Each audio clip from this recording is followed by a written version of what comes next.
Bienvenue à tous si vous nous rejoignez sur la RTVC. En ce moment, c'est l'heure du Koumé News. Un seul titre au menu de ce journal, la célébration du jubilé de la CMCI. 50 années d'existence, 50 années de la fidélité de Dieu qui a bâti son œuvre depuis le 12 mai 1975 jusqu'à cette année 2025. Nous reviendrons dans ce journal sur le mot du leader, le pasteur Théodore Andossé, ce lundi 12 mai 2025, à l'occasion du 50e anniversaire de la CMCI, ministère de la Parole, parlant de la fidélité de Dieu qui a conduit son peuple pendant ces 50 années. Voilà, c'est tout pour les titres. Tout de suite, le développement. Cela fait donc exactement 50 ans que le Seigneur a mené à l'existence notre œuvre au travers de notre Père fondateur, le frère Zach. C'était le 12 mai 1975. Et en cette année 2025, année du jubilé, et à l'occasion de la célébration du 50e anniversaire, ce lundi 12 mai 2025, le pasteur Théodore Andossé, au travers du ministère de la Parole au siège de prière, a ramené les saints de la CMCI à reconsidérer la fidélité de Dieu tout au long de ces 50 années. Nous verrons également dans ce journal la célébration de ce 50e anniversaire à différents endroits de notre œuvre. C'est un dossier de la rédaction. Suivons plutôt. Le leader de la communauté missionnaire chrétienne internationale, le pasteur Théodore Andossé, a été au front du combat en ce jour mémorable du 12 mai 2025. Il s'est adressé non seulement aux soldats de la sœur Esther rassemblés, qui étaient au front du combat depuis 12 jours, mais à toute la communauté missionnaire chrétienne internationale. Il a démontré que Dieu est fidèle. Quand on considère ce qu'il a fait au travers du frère Zach, au travers de notre ministère, il a été fidèle. Fidèle envers chacun d'entre nous pour nous délivrer tentation après tentation, accident après accident sur le plan personnel. S'il faut considérer combien de fois Dieu nous a parlé pour éclairer notre sentier au milieu de l'embrouille, combien de fois il a pourvu à nos besoins personnels et à ceux du ministère, Dieu a été fidèle à proclamer le pasteur Théodore Andossé. À partir de Lamentations chapitre 3, versets 22 à 23, et plusieurs autres passages de la Bible ont montré la fidélité de Dieu. Il est fidèle dans tout ce qu'il fait, dans toutes ses œuvres. Sa fidélité est un bouclier. Il est riche en fidélité. Il est le Dieu fidèle, fidèle envers toi, fidèle envers sa parole, fidèle envers ses serviteurs qu'il a appelés. La fidélité de Dieu, ça est appuyé par sa puissance. Si Dieu était fidèle, toi tu peux être un homme, tu es fidèle à ta femme. Mais est-ce que tu es plus puissant que le cancer? Le cancer t'attaque et toi tu meurs. Et malgré ta fidélité, ta femme est veuve. Mais Dieu est fidèle et Dieu est puissant. Dieu est fidèle et il est puissant. Il est fidèle et il est puissant. En s'appuyant sur Ésaïe chapitre 44, versets 24 à 26, l'orateur a confronté les 50 dernières années, nous amenant à réaliser que l'Éternel seul a déployé les cieux, étendu la terre.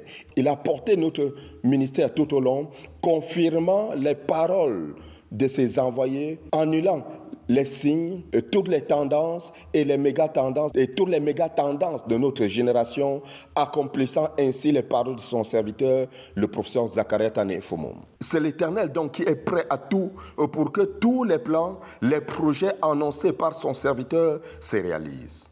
Et il a ajouté que la fidélité de Dieu est appuyée par sa puissance. Dieu est donc fidèle et il est puissant, a dit le frère Théodore. Ce qu'il a décidé de faire, il n'y a rien sur le chemin qui va le renverser. Ceci signifie que le but donné à son serviteur, le professeur Zachariah Tané Fomom, l'engage sans réserve. La parole qu'il a donnée à travers ses serviteurs est plus sûre, plus garantie que toute sagesse et tout le savoir du monde, et Dieu est prêt à tout renverser pour l'accomplir. Ainsi, en ce 50e anniversaire de la communauté missionnaire chrétienne internationale, nous réalisons à la lumière des Écritures et de l'exhortation du pasteur Théodore Andossé que le Seigneur des armées est engagé à l'accomplissement de toutes les paroles dites par son serviteur, le professeur Zachariah Tané Fomom, et nous engage à célébrer donc la fidélité de Dieu tout en nous engageant en retour.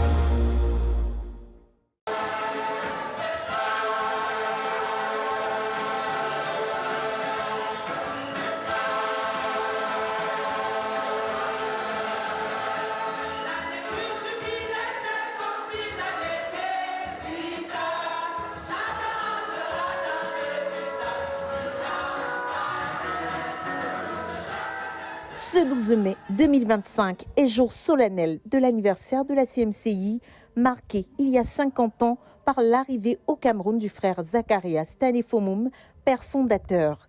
De Koumé jusqu'aux extrémités de la terre ont été élevés au Seigneur des réjouissances et des louanges à cette occasion. Des gâteaux, des t-shirts et des danses pour immortaliser cette journée mémorable. À Koumé, à Douala, à Bafoussam, à Bouya, à Bafia, à Maroua, au Tchad, au Gabon, à Londres. Pour ne citer que cela, que toute la gloire revienne au Seigneur pour cette merveilleuse célébration du cinquantenaire. En Côte d'Ivoire s'est tenue du 8 au 11 mai dernier la toute première édition de l'Académie de musique ZTF. Elle a réuni plusieurs ministres de louange sous la coordination du pasteur Benjamin Mekong, missionnaire de notre œuvre en Belgique qui a fait le déplacement avec une forte équipe. Pascal Bayrou nous donne quelques moments forts de cette toute première édition de la ZEMA qui s'est tenue du côté d'Atchekwa. Suivons plutôt. Enseignement sur le ministère de la louange, atelier de formation en jeu d'instruments de musique, coaching vocal, évaluation individuelle et casting d'identification de pupitre vocal, composition et répétition de chants, enregistrement de vidéoclips, le tout couronné par une offrande de louange et de célébration à l'Éternel. Tel est le saint et savoureux cocktail des activités qui ont meublé la ZTF Music Academy Côte d'Ivoire 2025, tenue du jeudi 8 mai au dimanche 11 mai 2025. À Atiekwa, quartier général national de la CMCI Côte d'Ivoire.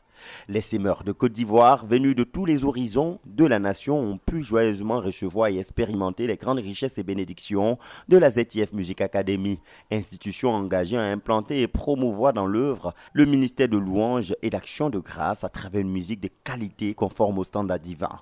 Le ministère de la Parole a encadré et soutenu toutes les autres activités de professionnalisation et de perfectionnement musical qui ont marqué cet événement.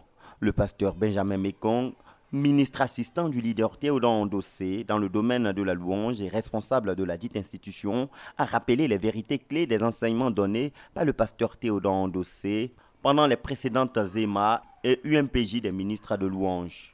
Il a rappelé au cours des sessions d'enseignement la puissance de la louange et son importance dans l'Église et les desseins de Dieu. Ces sessions d'enseignement ont été aussi l'occasion pour les membres de la délégation accompagnant le pasteur Benjamin Mekong de partager quelques vérités retenues des enseignements donnés au cours des précédentes ZTF Music Academy. Ils ont aussi partagé le témoignage de leur appel et de leur consécration au ministère de la louange. Le pasteur Boniface Meignet, leader de la CMCI Côte d'Ivoire, a en conclusion de cette ZTF Music Academy donné une exhortation invitant les ministres de la louange à exercer le ministère en étant délivrés de toute forme d'esclavage maléfique. S'inspirant du psaume le chapitre 137, le verset 1 à 9, où les enfants d'Israël ont refusé de chanter les cantiques de Sion pendant qu'ils étaient en captivité à Babylone, le pasteur Boniface Meignet a insisté sur le fait que la meilleure manière de conserver les richesses reçues au cours de cette ZTF Music Academy, c'est que chacun paye le prix pour conserver sa liberté en Christ, et ce en se séparant radicalement de tout péché et en se libérant de tout esclavage du monde et des choses du monde. Au cours de cette édition en Côte d'Ivoire, la formation a été répartie en 6 principaux ateliers, à savoir l'atelier piano, l'atelier voix, les chants et composition de chants, l'atelier chorégraphie, de la guitare solo, de la guitare basse et de la batterie. Tous ces travaux ont participé à la préparation des enregistrements de clips vidéo qui clôturaient chaque session journalière. Après 3 jours de formation spirituelle, professionnelle et technique, place a été donnée à la grande cérémonie de clôture tenue le dimanche 11 mai 2025 à l'esplanade principale d'Atiekwa, où une armée d'environ 500 choristes ont offert un festival de louanges et d'action de grâce au Seigneur. Convention des dirigeants des jeunes et des étudiants de notre œuvre en Afrique de l'Ouest. Elle a eu lieu à Lomé au Togo du 8 au 11 mai dernier sous la coordination du pasteur Joseph Ngande, dirigeant international des jeunes et des étudiants de la CMCI. À cette occasion, le pasteur Théodore Ndossé, leader mondial de l'œuvre et orateur principal, a apporté un riche ministère de la parole. Plus de détails dans ce reportage de François Tachani. Du jeudi 8 au dimanche 11 mai 2025, la ville de Lomé a accueilli la 2e édition de la mini-convention des jeunes et étudiants de l'Afrique de l'Ouest de la CMCI. Autour du thème susciter des accomplisseurs pour notre œuvre, la nécessité de l'heure. Pendant 4 jours, une armée de jeunes s'est rassemblée autour de la parole de Dieu pour répondre à un appel urgent, devenir des ouvriers accomplis, prêts pour l'œuvre de Dieu en cette heure cruciale. Le point culminant de la convention fut atteint le samedi matin lorsque le pasteur Théodore Nossé, leader mondial de la CMCI, a délivré un message fondamental sur la formation des ouvriers pour l'accomplissement de la vision. S'appuyant sur 2 Timothée 3, 10 à 17, il a exposé une vision claire et exigeante de ce qu'est un ouvrier selon Dieu. Il a démontré que 2 matrices sont indispensables à la formation véritable de tout homme de Dieu. La vie d'un père spirituel et l'immersion dans les Écritures. Dieu ne cherche pas des activistes, des animateurs, mais des hommes forgés dans la vie de leur père spirituel et bâtis sur la parole, martela-t-il. Il a souligné que Timothée, disciple de Paul, fut un modèle d'apprenti spirituel. Il avait suivi 10 matières spirituelles essentielles à toute formation, que sont l'enseignement, la conduite, le but de la vie, la foi, la patience, l'amour, la persévérance, les persécutions, les souffrances, l'expérience personnelle vécue avec Paul. Mais le message ne s'arrêtait pas à l'aspect relationnel. Le pasteur Théodore a puissamment souligné l'autorité formatrice des Écritures, en détaillant leurs 9 fonctions transformatrices, à savoir donner la sagesse pour le salut, enseigner, convaincre, corriger, instruire dans la justice, former l'homme de Dieu, équiper pour toute bonne œuvre, rendre compétent, préparer pour toute œuvre divine, et ce fut là les 9 fonctions citées. Ce message fut un véritable appel à l'éveil. Es-tu paresseux vis-à-vis des Écritures? Alors tu n'es pas encore un ouvrier. Tu n'es pas encore un homme de Dieu. Avec autorité, il a lancé une exhortation finale. Rentre du Togo en étant un ouvrier, un homme de Dieu, un homme forgé dans la vie des autres et enraciné dans les Écritures. Une détermination nouvelle s'est répandue comme une onde dans toute l'assemblée. Le message du frère Théodore restera comme la colonne vertébrale spirituelle de cette convention. Rappelons que durant les autres jours de la convention, le frère Joseph Ngandeux a conduit les sessions de prédication avec autorité. Il a martelé jour après jour que nous sommes en guerre, une guerre spirituelle entre 2 royaumes. À travers ces messages, il a lancé un appel fort aux jeunes de la CMCI. Que les jeunes deviennent le BIR de la CMCI, le bataillon d'intervention rapide, une force d'élite spirituelle composée de jeunes disciplinés, zélés, prêts à viser sans et capables de porter l'œuvre avec puissance et engagement. Enfin, le dimanche, le frère Joseph Ngandeux a conduit l'assemblée dans une puissante session de prière pour recevoir le baptême dans le Saint-Esprit. Il a rappelé que le véritable ministère ne peut s'exercer sans puissance et a appelé les jeunes à chercher et rechercher ardemment cette plénitude. Rappelons aussi que 12 nations étaient présentes à cette convention. Plusieurs jeunes sont venus du Togo, du Bénin, de la Côte d'Ivoire, du Ghana, du Burkina Faso, du Nigeria, afin de pouvoir recevoir un feu nouveau, un zèle nouveau pour être un accomplisseur de la vision. Ce n'est pas la fin, c'est le commencement. Alors que les rideaux se ferment sur cette mini-convention des jeunes de l'Afrique de l'Ouest, le ciel reste grand ouvert. Du premier jour au dernier appel, Dieu a parlé, Dieu a visité, Dieu a marqué. Ce n'était pas une simple série de réunions, c'était une convocation divine, un rendez-vous avec le destin. Ils sont venus assoiffés, ils repartent remplis. Ils sont venus hésitants, ils repartent convaincus. Ils sont venus porteurs de chaînes, ils repartent porteurs de feu. Ce que Dieu a semé à Lomé n'est pas un souvenir archivé, c'est un feu à propager. Les cœurs ont été enflammés, les vies transformées et une armée invisible s'est élevée. À Dieu soit la gloire.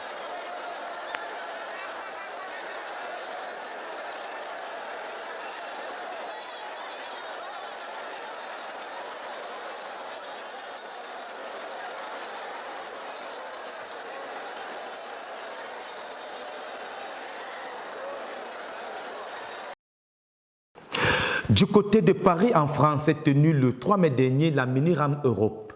Elle a réuni environ 300 dirigeants venus de différentes nations de notre œuvre en Europe.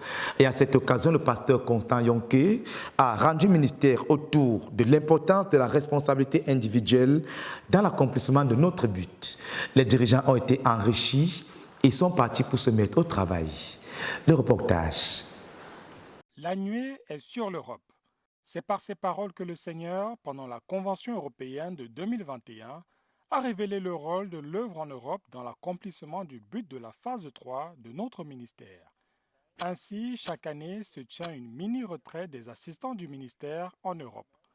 Dirigeants et co-ouvriers clés du leader sur le vieux continent se réunissent pour travailler à prendre leurs responsabilités et répondre de manière pratique à ce grand honneur.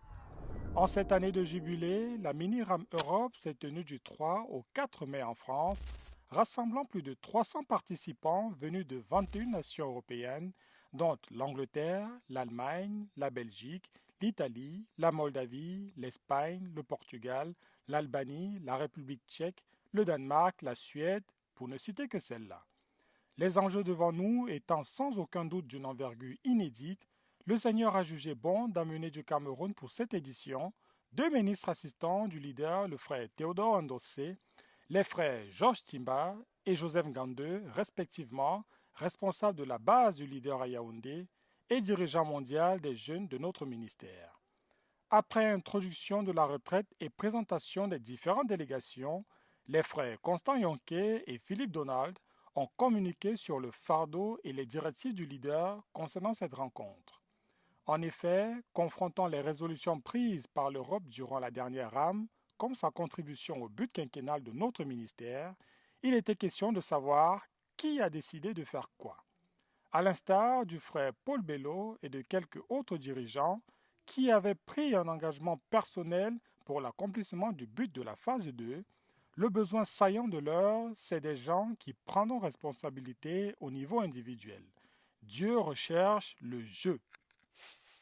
Le frère Constant nous a conduit à examiner dans la Bible la puissance du « je » par rapport à la faiblesse du « nous » dans l'exécution d'un projet. Il s'est inspiré principalement du passage de 2 Samuel 17, versets 1 à 13, dans lequel Achitophel, conseiller du roi David, connaissant Dieu et connaissant l'homme, établit une stratégie de guerre dans laquelle il décide de porter personnellement la responsabilité d'éliminer le roi David en fuite afin de ramener le peuple à Absalom et de fortifier ainsi le règne de ce dernier.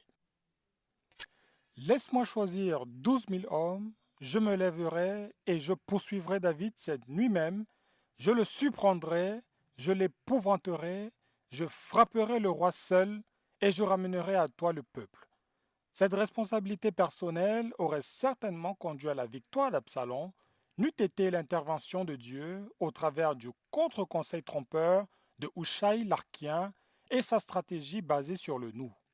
Que tout Israël se rassemble auprès de toi. Multitude pareille au sable. Tu marcheras en personne au combat.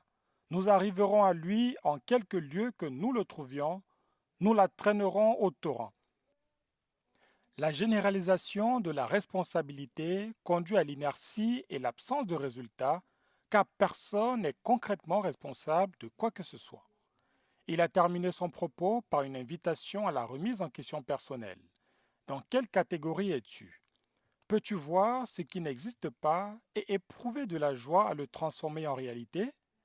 Ou es-tu le genre qui attend que les choses aient marché pour t'identifier à elles? As-tu développé le génie créateur ou es-tu un gestionnaire de ce qui est déjà là? Chacun de nous, dans notre vision, est dans l'une de ces catégories. Après une parole aussi claire, il ne restait plus qu'à passer à l'obéissance. Que chaque nation puisse ramener le but à son niveau et que chacun puisse dire « Voici ce que je ferai personnellement ». Afin de soutenir cette parole et créer la foi dans les cœurs, il a été lu quelques extraits de la Rima de l'année 2025, ce chèque en blanc du Seigneur offert à chacun de nous, dans laquelle il nous garantit le succès. Je vous appelle à témoigner par votre travail. According to witness through your work. Je vous appelle à témoigner à travers mon don spirituel. According to witness through your spiritual. Je vous appelle à témoigner à travers votre influence. According to witness through your influence. Ensuite, un certain nombre d'intervenants ont présenté des fardeaux pressants de l'heure, parmi lesquels la priorité, c'est l'Évangile par le frère Joseph Ngande. Que chaque dirigeant, that every leader, décide de coopérer avec Dieu. You decide to cooperate with God En envahissant les universités. by invading the universities, Où une moisson abondante nous where an abundant harvest awaits us. prions ensemble. Let's pray together. La célébration du jubilé par le frère Patrice Niami, incluant la production de 180 titres du frère Zach.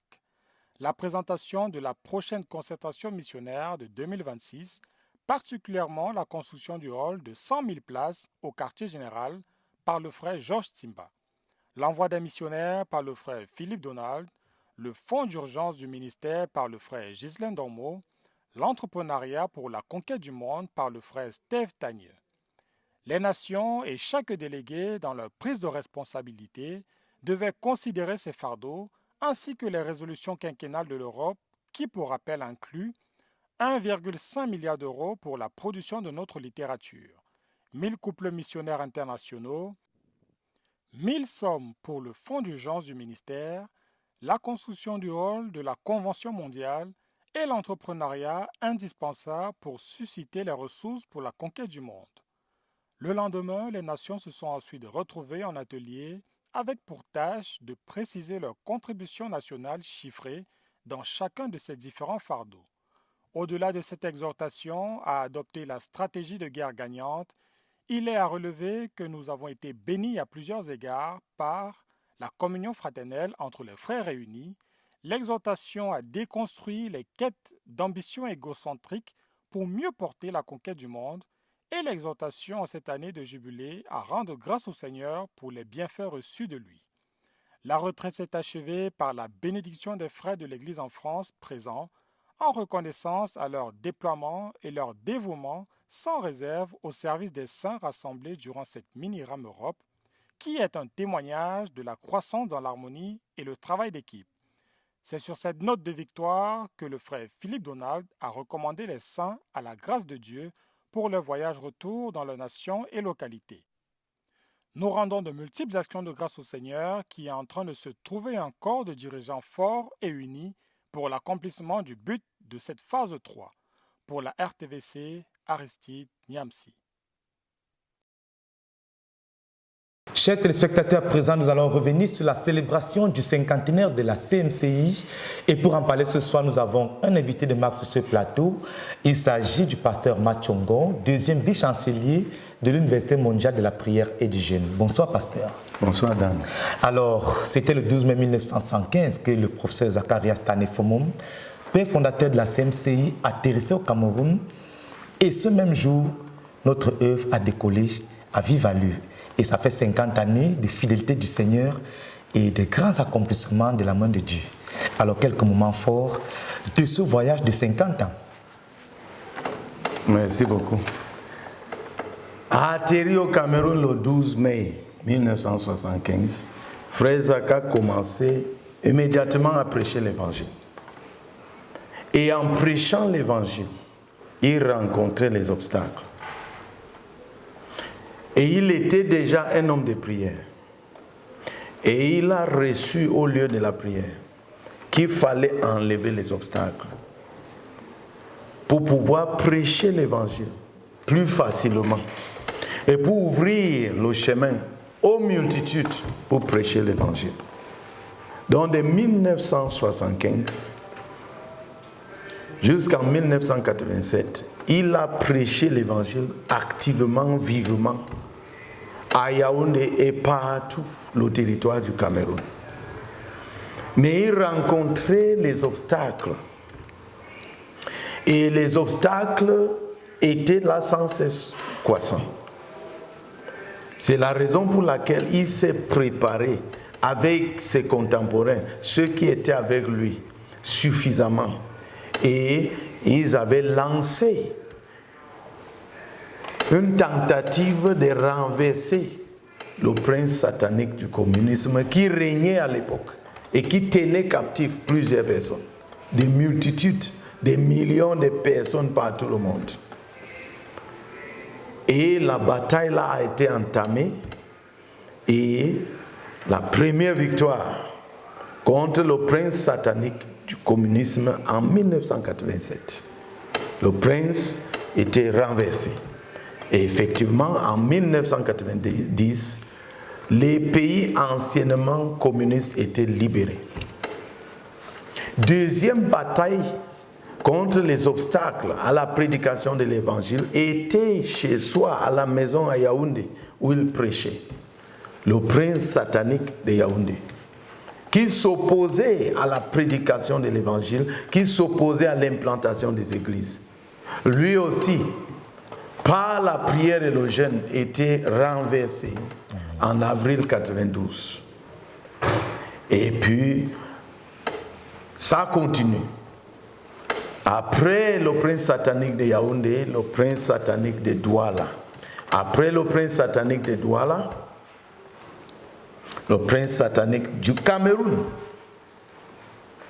C'était pour enlever les obstacles et freiner un chemin clair pour la prédication de l'évangile.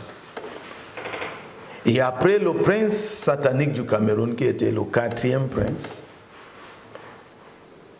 c'était la bataille pour démanteler les armées de méchanceté céleste, pour ouvrir le monde marsi à l'évangile, le monde bouddhiste à l'évangile et le monde hindouiste à l'évangile. Ce qui était fait.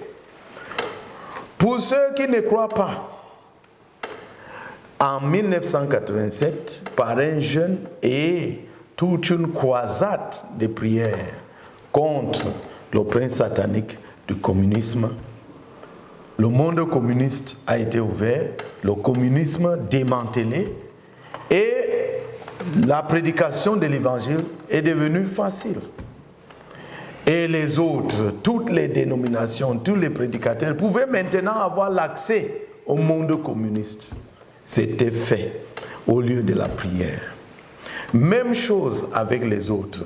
Douala, Yaoundé, le monde bouddhiste, le monde hindouiste, le monde marsi. Et l'Église est allée autour de 100 000, 110 000 membres en 2009, lors du départ du frère Zach, jusqu'ici, à plus de 6 millions. Et est-ce que les princes là et les armées de méchanceté céleste étaient renversées? Oui. Nous voyons les preuves par la croissance en nombre et la croissance en qualité. Les autres points phares, l'envoi des missionnaires.